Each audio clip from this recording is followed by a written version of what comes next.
먼저 대우에 대한 이야기를 좀 드려볼까 합니다. 31살 청년이 자본금 500만 원으로 시작한 회사가 30년 만에 매출 90조 원의 대기업으로 성장을 했습니다. 네? 500만 원. 미쳤다. 당시 98년 정부 예산이 70조니까 이 회사가 매출액 총액이 90조라면 얼마나 큰 회사겠어요. 정부 1년 예산보다 20조가 많네요. 와, 그러니까. 대단하다. 이 신화의 중심에는 김우중 회장이 있었던 거죠. 샐러리맨에서 재벌 회장까지 단시간에 많은 성과를 이룬 사람으로 기억되고 있습니다. 그분도 진짜 대단하시네. 그러니까. 김우중 회장이 14살 때 한국전쟁이 터집니다. 아버지가 북한에 끌려가게 되고요. 가세가 확 기울었어요. 어릴 때부터 그러니까 가장 노릇을 해야 됐던 거죠. 그래서 시장에서 신문팔이를 했어요. 하루에 100부는 팔아야 내 식구가 먹고 살 수 있는데 당시에는 생활이 어려웠기 때문에 신문을 팔려는 사람들이 굉장히 많았어요. 자기 또래 애들도 많았고. 경쟁이. 근데 이때부터 남다른 모습을 보였습니다. 일단 시장에 가장 먼저 나가서 신문을 팔았어요. 남들이 따라오죠. 그런 다음에는 신문을 한 부 사면 거스름돈을 거슬러줘야 되잖아요. 이 시간이 걸리잖아요. 그러니까 거스름돈만큼 돈을 탁탁 묶어놔요. 그래서 사면 바로 거스름돈을 탁. 와, 머리 썼다. 경쟁력. 빨리빨리 할 수 있게. 그런데 또 주변 사람들이 따라하는 거예요. 그 다음엔 어떻게 했냐면 신문을 일단 무조건 다 나눠줘요. 그리고 나중에 수금하는 방식을 택해요. 이야, 머리가 진짜. 떼먹으면 어떻게? 물론 나중에 돈을 안 주는 사람도 있을 수는 있죠. 그런데 그렇게 안 주는 사람 때문에 보는 손해보다 자기가 일단 다 깔아서 신문을 파는 게 훨씬 이득이었다는 거예요. 그러니까 어린 나이부터 남다른 비즈니스에 대한 감각이 있었다라고 할 수 있을 것 같아요. 그러던 와중에 중견 무역업체 사장님이 장학금을 대줘서 대학을 갈 수 있게 됐습니다. 그렇게 대학을 졸업하고 유학을 가려고 했는데 졸업반이 됐을 때 이 장학금을 대주신 사장님이 요청을 하셨어요. 유학 가기 전에 6개월만 우리 회사에 와서 일을 해주면 안 되겠니? 와, 그분이 알아봤구나. 그래서 자기한테 장학금을 대준 사람이 요청을 하니까 거절을 못하고 당연히 6개월 동안 일을 하러 갔어요. 그런데 이분은 어렸을 때부터 일머리가 탁월한 분이잖아요. 6개월만 일하겠다고 온 청년인데 일을 너무 잘하는 거예요. 일단 그 당시에는 복사기가 없던 시절이에요. 그러니까 반복적으로 써야 되는 일이 너무 많았던 거예요. 그래서 퇴근 시간 전에 똑같은 건 다 미리 작성을 해놔요. 그리고 다음 날 업무 시간이 되면 새로 기입해야 되는 것만 적는 거예요. 그렇게 해서 시간을 엄청나게 단축시켰다고 해요. 또 하나는 요즘은 다 온라인 뱅킹을 쓰시잖아요. 그런데 당시에는 은행에 가야 되는 거예요. 근데 은행에 가면 창구에서 기다리는 시간도 길고 은행 담당 직원들이 너무나 깐깐하게 구는 거예요. 서류 하나하나, 항목 하나하나. 그래서 어떻게 했을까요? 미리 가서 문을 열었나요? 본인이 은행 문을 열어. 그 범죄 아닌가요? 넌 직원이 아니면 부속 아닌가요? 10초만 생각하고 얘기하기. 약속. 비슷한 방식이에요. 사실 먼저 출근해서 문을 열 수는 없죠. 그런데 은행 직원들하고 가깝게 지냈던 거예요. 중요하지. 그래서 간식도 사다 드리고 그리고 회사에서 재고로 쌓여있던 당시로는 비싼 이태리 고급 원단을 좀 싸게 판매하기도 하고 그렇게 해서 호감을 사면서 은행 직원들이 업무 처리를 빨리 해줄 수 있었던 거예요. 그런데 회사 입장에서 보면 은행 업무도 잘하고 재고로 쌓여있는 옷감도 팔고 와 수습 인턴 사원처럼 받았는데 이게 정말로 이제 복덩이가 들어온 거였습니다. 대단하다, 진짜. 그런데 회사가 항상 잘 되진 않잖아요. 맞아요. 회사가 약간 기울어지기 시작하는 거예요. 그래서 김우중 회장이 동남아에 가서 한국 공장을 1년 내내 돌려도 못 감당할 만큼의 거대한 계약을 따오게 됩니다. 그래서 이 회사가 필리핀, 태국으로 최초의 섬유 수출을 하게 되는 거예요. 어떻게 그게 아니, 본인이 가능하지? 오너도 아닌데 이런 일을 왜 하죠? 그리고 동남아 아는 사람도 없을 텐데. 그러니까요. 그땐 정보도 없었을 텐데. 그 계약을 따왔으니까 회사를 살리게 된 거죠. 그래서 6개월만 다니려고 했던 그 회사에서 김우중이 6년 만에 임원으로 승진을 하게 됩니다. 6년 만에요? 근데 이거 말이 안 되는 건데 20년에서 30년을 해야지 부장의 그 직책을 그치, 그치. 단다고 하더라고요. 그러니까 얼마나 많은 실적을 거두었고 회사의 업무를 얼마나 효율적으로 바꿔놨으면 6년 만에 임원이 이야. 됐겠습니까? 그런데 그렇게 하고 나서 보니까 김우중 회장이 내 꿈은 뭐지? 나는 여기서 뭘 하고 있는 거지? 일종의 현타가 온 거예요. 본인 게 아니니까. 그래서 결국은 그 회사에 사표를 냈어요. 수많은 스카우트 제의가 왔지만 다 거절하고 지분 5대5를 내고 동업자 회사에 대 그리고 본인 회사 이름에 우를 따서 1967년 큰 집, 큰 우주 그렇게 대우가 시작이 됩니다. 그치, 그렇게 가야죠. 이제 시작이고. 자, 이렇게 만들어진 동업을 해서 시작한 회사가 진짜 처음부터 막 잘 됐을까요? 잘 안 됐을까요? 처음에는 잘 잘안 되지 되기는 않았을까요? 쉽지 않아요. 왜냐면 자리 잡기까지가 브랜드 좀 걸려요. 가치를 심어줘야 맞아요. 되니까. 그럼요. 대우는 처음부터 아주 잘 나갑니다. 회사 등기가 떨어지자마자 동남아로 출장을 가서 보름 만에 이번에는 30만 달러짜리 계약을 따와요. 와. 지금을 보면 30만 달러가 얼마나 큰 돈인지 잘 가늠이 안 되시겠지만 1967년도에 한국 총 수출액이 3억 2천 달러예요. 30만 달러면 전체 수출의 0.1%를 한 번에 계약으로 한 거예요. 이 신생 회사가 와, 한 번에? 와. 지금 금값으로 하면 185억에서 한 200억 정도 돼요. 금값이 이제 계속 또 요즘 오르고 있거든요. 와. 눈에 보이는 모든 물건은 수출 대상이다. 이런 말이 있을 정도로 당시 대우에서는요, 뭐 와이셔츠, 속옷 만드는 원단, 뭐 장난감, 물건을 여러 가지를 다 수출해서 불과 창립 5년 만에 5천만 달러의 수출을 기록하고 금탑 산업 훈장을 받습니다. 이게 어느 정도냐면 생긴 지 5년 된 회사가 나라 전체 수출액의 3%를 감당을 하는 거예요. 와. 1978년 대한민국 전체 기업 가운데 수출 1위를 하고 해체 직전에는 14%까지 담당을 했습니다. 대우는 대통령으로부터 훈장도 받고 함께 공장 시찰을 할 정도로 대우가 가진 위상은 엄청났던 거예요. 기가 막히다 진짜. 와. 대우는 무역만 한 게 아니에요. 건설업도 시작을 해서 중동 건설 붐에 동참을 하게 됩니다. 맞아, 대우건설도 있었어. 대우는 그런데 다른 기업들이 안 가는 지역만 골라서 갔어요. 어디요? 오. 아프리카, 중동, 남미 뭐 이런데 특히 한국과 수교가 안 되어 있는 국가, 경쟁자가 적은 데로 갑니다. 그거 위험하죠. 수단 같은 경우는 당시에 북한이랑만 수교가 맺어져 있었고요. 한국하고는 외교가 안 맺어져 있었던 사회주의 국가였어요. 그래서 모든 기업이 안 가려고 했어요. 되게 위험한 데 아니에요? 하지만 대우는 집요하게 트라이를 해서 실제로 나일 강변에 대통령 영빈관을 짓는 공사를 수주를 해요. 그래서 이 기업의 활동 덕분에 수단과 한국이 외교 관계를 맺게 되기도 합니다. 수교하는 데 역할까지 하는구나. 또 리비아하고도 거래를 해요. 중동의 리비아.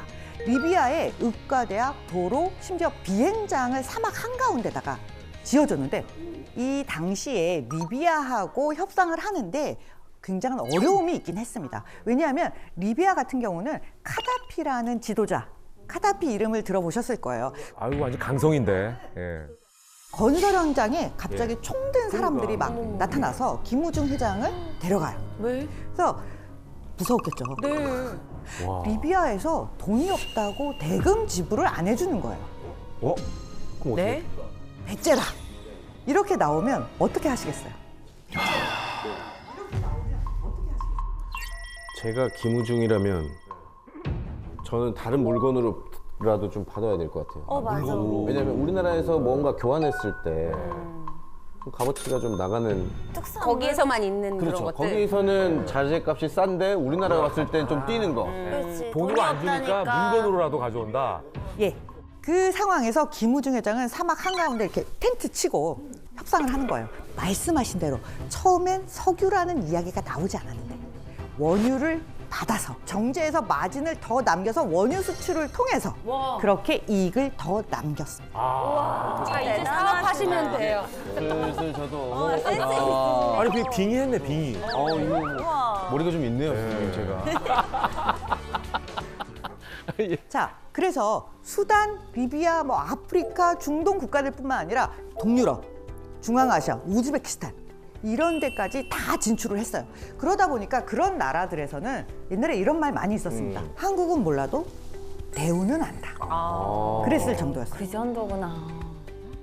초반에는 경공업, 섬유, 의류 이런 수출로 성장한 대우는 중공업뿐만 아니라 이제 자동차 사업에도 진출을 하게 됩니다.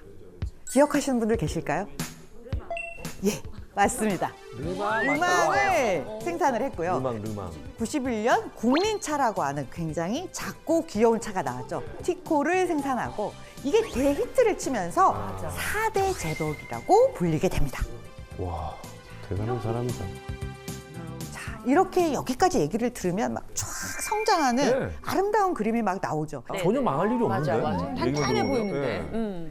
그런데 대우가 30주년을 맞았던 1997년에 큰 문제가 생겼습니다. 동남아에서 시작된 외환 위기가 한국까지 쫙 넘어왔어요.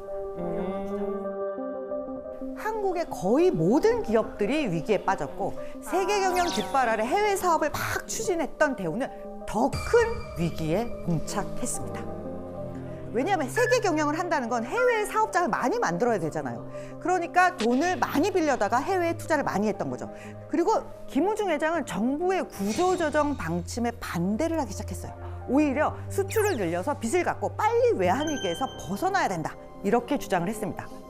그렇지만 대우는 이미 부채 비율이 무려 400%가 넘었습니다. 그러다 보니 빌려줬던 돈도 금융권이 다시 다 회수하는 거죠. 은행이 돈 갚아라. 뭐 이렇게 압박을 가하기 시작합니다. 그래서 자구책을 내놔요. 야, 우리 제너럴 모터스, GM이랑 합작해서 뭐 자동차도 할 거야. 이렇게 이야기했지만 실제로는 이루어지지 않았습니다.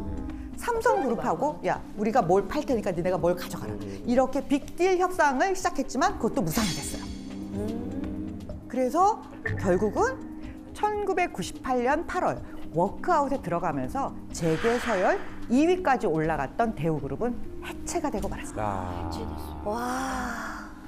그렇다면 대우는 왜 망했다고 생각하시나요? 계속해서 밀어붙이기만 했잖아요. 나중에 그게 너무 크게 돌아오는 게 아닐까 싶거든요. 그리고 항상 성공한 분은 본인 말만 옳다라고 하는 생각이 너무 지배적이니까 남의 얘기를 잘 안 듣습니다. 두 분 다 맞는 얘기를 하셨어요. 왜냐하면 확장해서 성공한 경험이 있기 때문에 뒤로 물러선다는 생각을 못했고 빚을 내더라도 계속 확장해서 성과를 이루면 결국은 빚도 갚고 잘 될 수 있을 거라고 생각을 하신 거죠. 그러니까. 또 하나는 이후에 자세히 조사를 해보니까 대우그룹은 무려 41조 원의 분식 회계를 저지른 게 드러났던 거예요. 역사상 세계 최대의 회계 부정으로 기록이 되었을 정도입니다. 빚으로 쌓아 올린 신기루, 회계 조작이라는 잘못으로부터 결코 대우는 자유로울 수는 없습니다. 30 간 넘은 청년이 만든 회사, 대우는 불과 30년 만에 그토록 많은 성과를 이루고 또 하루아침에 그렇게 빨리 사라진 기업이 됐습니다. 그리고 또 가족 간의 분쟁으로 브랜드 가치가 하락한 대표적인 사례예요. 여러분들이 잘 아시는 그 명품 브랜드 구찌입니다. 그치. 구찌가 왜요? 이 영화로도 만들어질 만큼 네, 봤어요. 막장 가족극으로 유명한데요. 창업자 이름이 구찌오 구찌예요. 구찌가 두 번 들어가네요. 구찌 중에 예. 최고네요. 사람 이름, 창업자 이름에서 나온 브랜드예요. 창업자 구찌오 구찌가 세상을 떠나고 3명에게 모두 똑같이 지분을 나눠줬습니다. 그런데 한 명의 아들이 사망을 하면서 알도 구찌와 로돌프 구찌가 50%의 지분을 가져가요. 알도 구찌는 자기에게 유리한 방식으로 아무래도 자기가 원하는 전략대로 기업을 끌고 가려고 했죠. 저 로돌프 구찌, 예, 저분은 뭔가 배우 같은 느낌 나지 않으세요? 이분은 원래 진짜로 배우를 하다가 나중에 기업 경영에 뒤늦게 참여를 하게 돼요. 그러니까 알도는 내가 하고 있던 건데 얘가 잘하고 들어왔어. 있는데. 예, 그러면서 약간의 알력 다툼이 생겨나게 되죠. 그러다가 로돌프가 사망을 하면서 이 지분이 아들인 마우리치오 구찌에게 넘어갑니다. 그리고 여기 파올로 구찌라는 이 아들이 사업에 참여를 하는데 아버지의 전략이 마음에 안 들어. 자기는 사업을 화끈하게 확장을 하고 싶은데 그렇게 하지 않는 거예요. 그래서 아버지하고 갈등을 빚다가 아버지의 반대에도 불구하고 자신의 이름을 딴 브랜드를 내놔요. 그게 바로 파올로 구찌. 아, 그게 파울로 구찌. 파올로 구찌라는 상표를 만들었는데 명품 브랜드 구찌와 같은 게 아니라 저렴하게 중저가. 라이센스를 주는 거예요. 벨트를 만들어도 붙여주고 네. 수건을 만들어도 붙여주고 그렇게 구찌라는 이름을 남발하면서 럭셔리 구찌 브랜드 가치도 같이 추락을 하게 되는 거예요. 그러니까 아버지가 화가 났죠. 화가 난 알도가 아들을 해고했어요. 그랬더니 아들은 아버지를 탈세 혐의로 고발합니다. 진짜 막장이네요. 야, 이거 진짜 뭐 드라마 하나 써야겠는데? 그래서 아버지가 법정 구속을 당해요. 어. 이 사건이 구찌 가문의 왕자의 난이라고 불리웠던 겁니다. 여기서 끝이 아니에요. 네, 이번엔 구찌판 사랑과 전쟁 이야기를 들려드리겠습니다. 구찌가 왜 이러지? 좋아하는 브랜드였는데. 네, 끝까지 들어보세요. 네, 끝까지 들어보세요. 자, 1995년 3월 이 마우리치오가 청부업자의 총에 맞아서 사망하는 사건이 일어납니다. 아이고. 아, 자기 사무실 문 앞에서 어깨, 머리, 가슴 3발 그리고 확인 사살용으로 한 발을 더 맞아서 모두 4발의 총알을 맞고 즉사하는데요. 저주분도 추적 끝에 누가 이 범죄를 저지르고 누가 사주했는지를 밝혀냈는데 네. 바로 전처 파트리치아 레지아니. 레지아니? 왜 그랬을까? 그녀는 왜 전 남편을 청부 살인씩이나 그러니까. 했을까요? 굳이. 마우리치오와 그녀는 24살에 만나서 결혼을 해서 2딸을 낳고 살다가 결혼 12년째 되는 해에 결혼 생활을 종집으로 찍습니다. 별거의 원인은 그녀의 극심한 사치, 질투, 병적인 집착, 뭐 성격 차이 이런 하여튼 성격의 문제로 알려졌어요. 근데 그녀가 이 별거 수당과 위자료를 받고 합의 이혼의 도장을 찍었어요. 네. 그런데 이혼하고 나니까 네. 1993년 마우리치오가 자기가 보유한 구찌 지분을 투자사에 매각해요. 왜? 그 전에 우리 파올로 구찌 사건 뭐 이런 것들이 있다 보니까 회사를 팔았어요. 그러니까 뭐가 생겼죠? 현금이 생겼죠. 엄청난 현금이 생겼어요. 예. 이혼한 파트리치아 입장에서는 내가 이혼할 때는 저 현금이 없었으니까 자신의 몫과 딸의 몫이 너무 적다는 사실에 화가 났어요. 아, 게다가 전 남편이 재혼한다는 거예요. 그래서 자신의 절친이자 인생의 멘토였던 나폴리 출신의 점성가 피나를 동원해서 주술적인 힘으로 전 남편을 살해할 음모를 꾸몄습니다. 그래서 실제로 재판 과정에서 드러난 내용을 보면요. 전 남편 마우리치오의 집무실, 아파트 막 이런 데 곳곳에 죽음을 원하는 각종 해괴한 부적, 물품 막 이런 것들을 숨겨놨다고 해요. 진짜 무섭다. 그리고 전 남편의 재혼이 그냥 소문이 아니라 이게 확실시 되자 살인 청부 작업에 들어간 겁니다. 아이고. 동양이나 서양이나 역술과 점성가 문제네요. 자, 파트리치아와 마우리치오가 만났던 여부 스토리부터 시작해서 그 이후의 생활을 보면 저분은 구찌 가문과 결혼해서 그 구찌의 이름으로 굉장히 화려한 삶을 너무나 열망했다고 해요.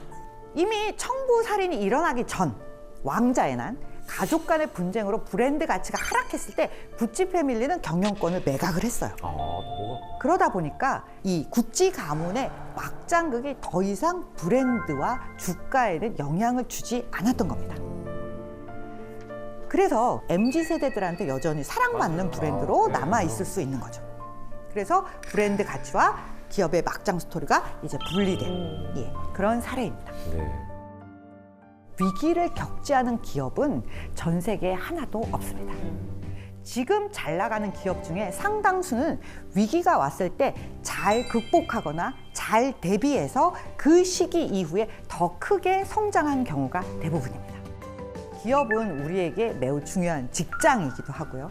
우리에게 중요한 투자 대상이기도 합니다. 그러니까 기업을 이해하지 못하고 경제를 안다라고 말할 수는 없을 겁니다. 오늘 강의를 통해서 우리가 기업의 흥망성쇠를 이해하고 경제를 잘 이해하는데 조금이나마 보탬이 되었으면 하는 바람입니다.